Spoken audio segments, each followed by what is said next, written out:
Something happens around 40 that no one warns you about. You wake up next to the same woman you've loved for 20 years. Same face, same voice, same scent, and yet something's off. There's a new silence in the air. Cold, distracted distance.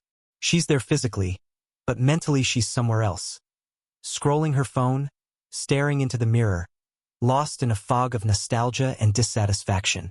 And you don't know it yet, but you're watching the beginning of a psychological storm that will tear entire families apart. She'll start small, subtle changes. New haircut, new gym routine, new clothes. You'll think it's harmless. You'll even encourage it. You look great, babe.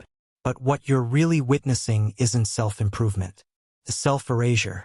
It's a woman trying to resurrect a version of herself that died 15 years ago. See, when a woman hits 40, the world stops seeing her the way it used to, and that terrifies her. For 20 years, attention was oxygen. Compliments were currency. Desire was proof she mattered. Now silence feels like death. So she chases it again, that old feeling. She doesn't want a new man because she loves him. She wants him because he still looks at her the way men used to. And that's the crack that splits the house you built together. You'll catch her smiling at her phone longer than usual. She'll start comparing, reminiscing, talking about the old me. You'll hear names from the past, stories she never used to tell. She'll say things like, "I just miss how carefree I used to be." That's not nostalgia. That's withdrawal. She's detoxing from the drug of attention, and the withdrawal symptoms are deadly to a marriage. The truth is, she's not rebelling against you. She's rebelling against time. And you just happen to be standing in front of the mirror she's raging at. This transformation doesn't come from nowhere. It's a perfect storm of biology, psychology, and modern lies. Her hormones shift. Her dopamine drops. Her social validation plummets. But instead of learning peace, she's taught to panic. Every magazine, every podcast, every influencer whispers the same poison. You deserve more. You've still got it. Don't settle. So she doesn't. She burns it all down, the husband, the family, the home, just to feel 25 again for a few fleeting moments. And society applauds her for it. She's so brave. She's finding herself. She's finally living. But no one talks about what she loses in that fire. The children crying quietly at night. The man too stunned to breathe. The family photos now ghosts of a life she'll later pretend never made her happy. Men don't see it coming because they're logical. They assume loyalty is permanent, that commitment outweighs impulse. But biology laughs at logic.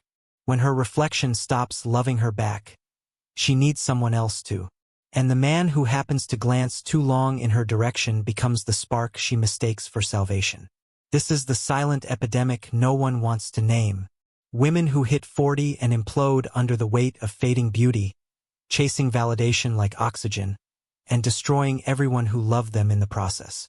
And if you think it can't happen to your wife, you're already standing too close to the blast zone. Let me tell you what really happens inside a woman's head when she crosses that invisible line called 40. It's not instant. It's a slow unraveling. A quiet panic that begins when she realizes the world isn't looking back anymore. For decades, she was the center of attention without even trying. She could walk into a room and bend gravity. Heads turned, smiles appeared, doors opened. Compliments followed her like perfume. And she didn't just enjoy it. She built her entire identity around it. Her looks weren't just something she had. They were who she was. Every interaction since she was 16 reinforced the same unspoken truth. Her worth equaled her desirability. Then, one morning, she looks in the mirror and doesn't recognize the woman staring back. The skin looks softer, the eyes a little heavier, the spark of youth replaced by the quiet exhaustion of years. And beneath that reflection, she feels something terrifying, invisibility. This isn't about vanity. It's about identity collapse. Because when your entire life has been built on being wanted, and suddenly you're not, the brain interprets that as death. The reward center shuts down. The dopamine that used to flood her from every glance, every compliment, every flirtatious exchange, gone. You ever seen someone go through withdrawal? That's what happens. But instead of detoxing from drugs, she's detoxing from attention. Her mind starts searching for the next hit, a way to feel alive again, relevant again, seen again. And that's when the rewiring begins. At this stage, logic doesn't matter. Morality doesn't matter. History doesn't matter. Her brain starts whispering lies wrapped in empowerment slogans. You've given your whole life to others. It's your turn now. You deserve happiness. You only live once. Those messages sound noble. But what they really are permission slips for self-destruction. Because underneath that language of self-love is pure, unfiltered fear. Fear of aging. Fear of irrelevance. Fear of being ordinary. And fear, when dressed in modern slogans, looks like liberation. She starts chasing things she once mocked. The selfies she used to roll her eyes at, now she's posting them. The flirty comments she once called immature, now she's living for them. The validation she once got effortlessly, now she's begging algorithms to give it back. You think this is exaggeration? It's biology. Her estrogen drops, her serotonin dips, her dopamine system malfunctions. Her brain literally requires stronger stimulation to feel the same level of emotional satisfaction she once got from small moments of connection. That's why your calm love now feels dull to her. Why your predictability, the same stability she once adored, suddenly feels suffocating. Because her nervous system isn't calibrated for peace anymore. It's craving the chaos that mimics youth. And so she manufactures it. Unconsciously, at first, the subtle distance, the small arguments, the cold silences. Then consciously, the new wardrobe, the girls' nights, the sudden secrecy. Each act, each lie, each new thrill. It all gives her that same dopamine rush she's been missing. But here's where it gets dark. The more she feeds that hunger, the emptier she becomes. The validation hits shorter. The highs fade faster. The guilt creeps in harder. But instead of stopping, she doubles down, like an addict chasing the ghost of her first high. And now, everything she once valued becomes disposable. Her husband, her kids, her peace. She'll convince herself they're obstacles to her happiness. That her family doesn't understand her anymore. That she's outgrown the man who built everything with her. But the truth is simpler. She's not outgrowing you. She's regressing emotionally, psychologically, into the same impulsive teenage mindset she once grew out of. Except this time, the stakes are higher. The house isn't her parents'. The car isn't borrowed. The mistakes aren't cute. They're catastrophic. And the cruelest part? Society cheers her on. Her friends. Many divorced, broken, justifying their own mess. Pour gasoline on her panic. You're glowing. You deserve more. He doesn't appreciate you. Each compliment becomes another push toward the cliff. They don't see they're not empowering her. They're feeding her destruction, because her failure makes them feel better about theirs. Men watch this unfold, confused. You think she's acting out. You think it's a phase. But this isn't a phase. It's a psychological rebirth. One that kills the woman you knew and replaces her with someone who looks the same but thinks completely differently. The woman who once found happiness in peace now finds it in chaos. The woman who once needed love now needs proof. Proof she's still wanted. Proof she's still powerful. Proof she can still attract, even if it destroys her in the process. And that's how it begins, the collapse. The quiet turning point when the woman who used to protect your home starts unconsciously preparing to burn it down. Not because she hates you, but because she's terrified of fading away without anyone noticing. You can almost pinpoint the day it starts.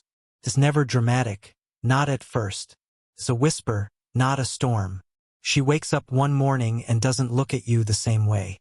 Not because she suddenly stopped loving you, but because the story she's been telling herself about her life, about your life together, begins to change. See, a woman doesn't just leave overnight. She rewrites history first. She starts revising the script so that walking away feels justified. All the happy moments, she'll edit them into background noise. Every argument, now it becomes proof that you never understood her. Every sacrifice you made, it's erased, rebranded as control or indifference or obligation. You'll hear phrases like, I just feel like I lost myself. Or, I've been unhappy for years. I just didn't want to admit it. And it will hit you like a punch to the chest because you were there the whole time. You laughed together. You struggled together. You built everything side by side. But now, suddenly, you're the villain in the movie she's directing in her head. And this new narrative is intoxicating to her because it frees her from guilt.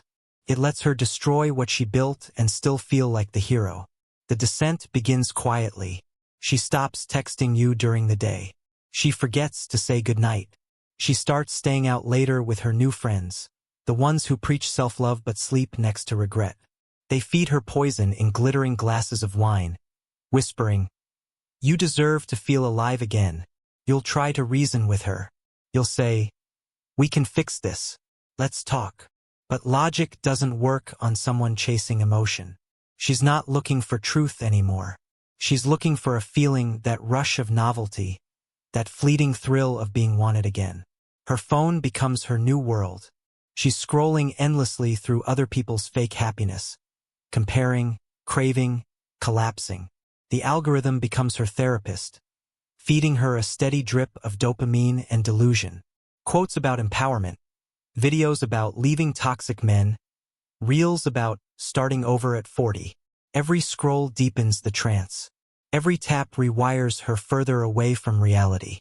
At home, she becomes both restless and distant. She criticizes more, compliments less. You notice her laugh is different. It doesn't reach her eyes anymore. She says she's tired, overwhelmed, needs me time. But what she's really saying is, "I'm emotionally elsewhere." Then the transformations begin. She changes her hair, her clothes, her social media. Suddenly, she's posting selfies again. Not of family vacations, but of herself. Captions about new beginnings and rediscovering who I am. The likes pour in and everyone feels like oxygen. She's high on validation again, but this time it's counterfeit. Digital attention instead of real connection. And the men come. They always come. Some harmless, some predators, all knowing exactly what kind of woman they're looking for. The midlife crisis woman. The one who radiates both defiance and doubt. The one desperate to be seen, to be chosen, to be told she's still beautiful. They sense the hunger. They smell the vulnerability. And they say all the right things. "You're amazing. How did your husband ever let you go? You don't even look 40. Those words are like drugs. She gets hooked after the first dose. Now the fantasy begins to replace reality. You, the man who stood beside her through sickness, debt, pregnancies, late nights, arguments, become boring background noise. But that stranger in her DMs? He's excitement, mystery, possibility. He's what she imagines youth felt like. She doesn't see him for who he is, a temporary distraction. She sees him as who she was, and that illusion is irresistible. So she dives deeper. She hides messages, deletes photos, guards her phone like a state secret. Every lie feeds the thrill. Every secret makes her feel powerful, alive again. She's convinced she's reclaiming herself, when in truth she's losing herself faster than ever. And then comes the cruelty. She starts provoking you, picking fights for no reason. You'll notice the pattern. Right before she leaves for her night out, she'll create tension, ensuring you're angry so she can justify whatever she's about to do. Then she'll play the victim. You're controlling. You're jealous. You're toxic. But what she's really doing is building her escape narrative. One where she's oppressed, misunderstood, unloved. Because she needs a villain to make her betrayal look righteous. When you try to talk, she'll twist every word. When you stay calm, she'll say you're cold. When you react, she'll call you abusive.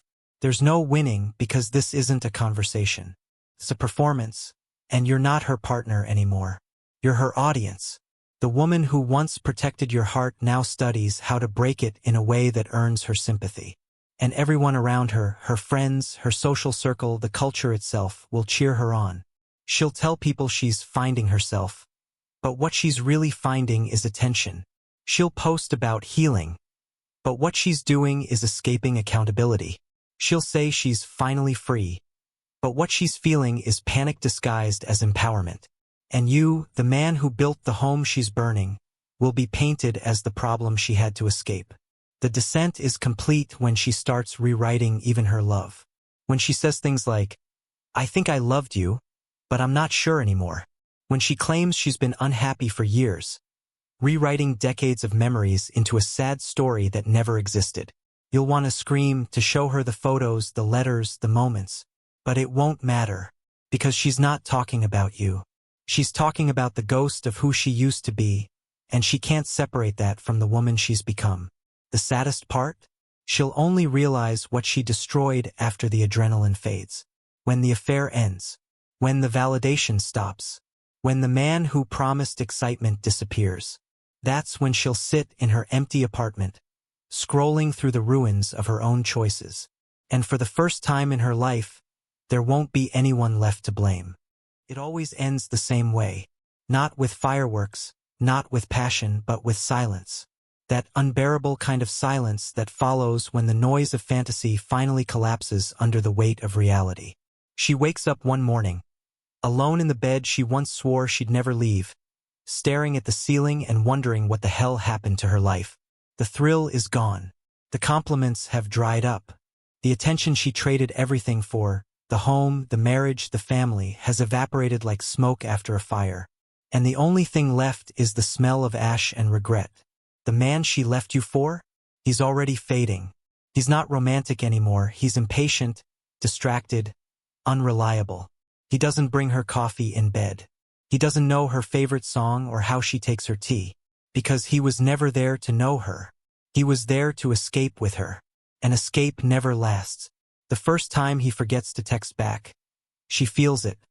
The emptiness creeping in again. The first time he looks at another woman the way he once looked at her, she understands. She's no longer the fantasy. She's the woman someone else will leave next. And now she's stuck in a kind of purgatory. Too proud to crawl back. Too broken to move forward. She can't stand the thought of admitting she made a mistake. Not after all the speeches about finding herself, all the social media posts about living her truth.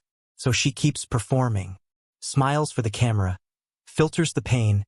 Posts about new beginnings, while crying in her car before every girl's night. But the mask is slipping. Her friends, the ones who pushed her to leave, are getting tired of her sadness. They don't answer her messages as quickly. They've moved on to other people's chaos. And she's realizing, maybe for the first time, that those women were never friends. They were mirrors reflecting her delusions. The kids? They've changed too. They don't look at her the same way anymore. There's confusion in their eyes. Resentment even. They've started to understand what happened. That mom's freedom cost them their stability. That the laughter at home disappeared not because of fights, but because of her choices. And she can feel it. In their tone, their distance, their guarded hugs. It eats her alive. That's when the loneliness becomes physical. It's not just quiet. It's heavy. It sits on her chest at night when she scrolls through old family photos. When she sees your smile next to the kids. Every image is a wound that never closes. And she'll tell herself she had no choice, that it just happened, that she needed to be happy. But the mind can't lie forever. Eventually, truth breaks through the denial like sunlight through cracks in a rotting roof. And when it does, it burns. She'll start remembering, not the arguments, not the routine, not the small annoyances, but the good things, the stability, the safety, the warmth, the sound of your voice when she cried, the way you held her hand when life fell apart, the smell of home-cooked dinners, the laughter of your kids, the sense of being belonged to. She'll remember it all. And she'll realize it's gone because of her. That's when the panic sets in. Not the fiery kind that pushes her to act, but the hollow, choking kind that paralyzes her. Because now she understands something she spent years denying. The thing she was searching for out there wasn't excitement. It was meaning. And meaning isn't found in hotel rooms or DMs or filtered photos. It's found in quiet mornings, in shared burdens, in years of choosing each other when it's hard. The kind of meaning she already had and threw away. She'll try to go back, at least emotionally. She'll check your social media. She'll ask about you through mutual friends. She'll invent excuses to text you. How are the kids? I found your old jacket. But what she's really saying is, do you still think of me? Because deep down, she hopes you're still waiting. That maybe, somehow, the damage can be undone. But you're not the same man anymore. You've walked through the fire she lit, and you came out forged. Harder, colder, wiser. You've learned that not every woman who promises forever understands what forever costs. And you've stopped romanticizing the woman who mistook validation for love. She'll see your photos, too. You smiling again. You rebuilding. You moving on. And it will break her in ways she'll never admit. Because your happiness confirms the truth she spent years running from, that the problem was never you. It was her fear of facing herself. The irony? Now she finally understands what love was, just when it's too late to have it. Now she values loyalty, just when there's no one left to give it to her. Now she's ready to build. But the foundation she burned is gone. And that's the cruelest punishment life gives. Not the loss of what you had, but the realization of what you'll never have again. She'll keep pretending for a while, that she's fine, that she's strong, that she's independent. But every quiet night tells the truth. Every empty bed whispers what pride refuses to say. She destroyed everything chasing the ghost of her youth. And ghosts don't love you back.